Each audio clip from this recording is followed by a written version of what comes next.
Nice one. So, ang nilagay natin, di ko na pala naipakita yung paano natin siya niluto.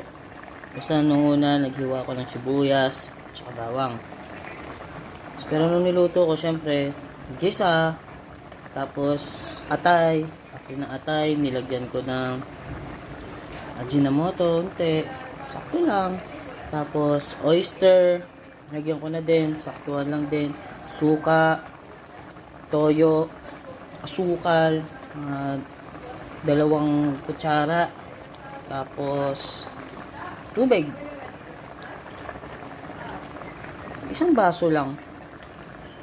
And yan. Perfect. Tsaka paminta na din, na durog. Solid ang lasa, mga par. Yes. Ano may kulang?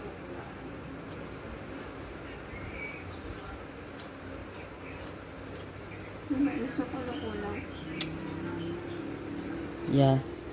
Yan din yung napifeel ko. Para may kulang din. Parang kulang siya sa suka. Grabe talaga nung natin, na-adapt natin, no? Mula sa toyo. Dinagdagan ko na ng toyo, eh.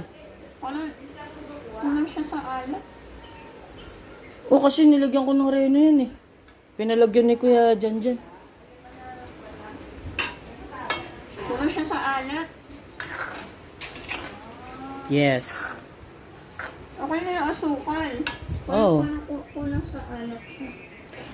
Lagyan mo ng toyo pa sa ulo. Okay. Nalagyan ko na yan. Sinabi mo, kulang sa toyo.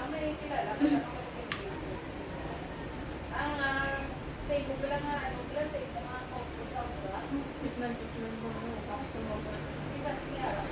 Masarap na siya. Hindi pa lang kumakumpay. Ano ba yan?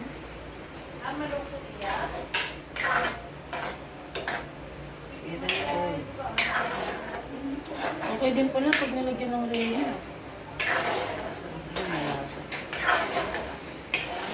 Wala na!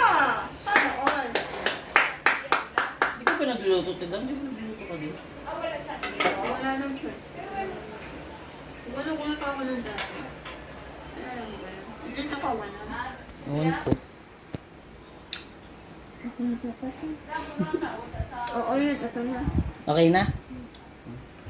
Nice one! So, ito naman. Lupit din to magluto.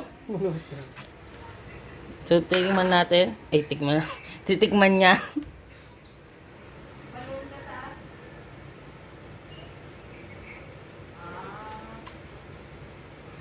Sarap ah. Champion. Pwede. Nilagyan mo ng ano?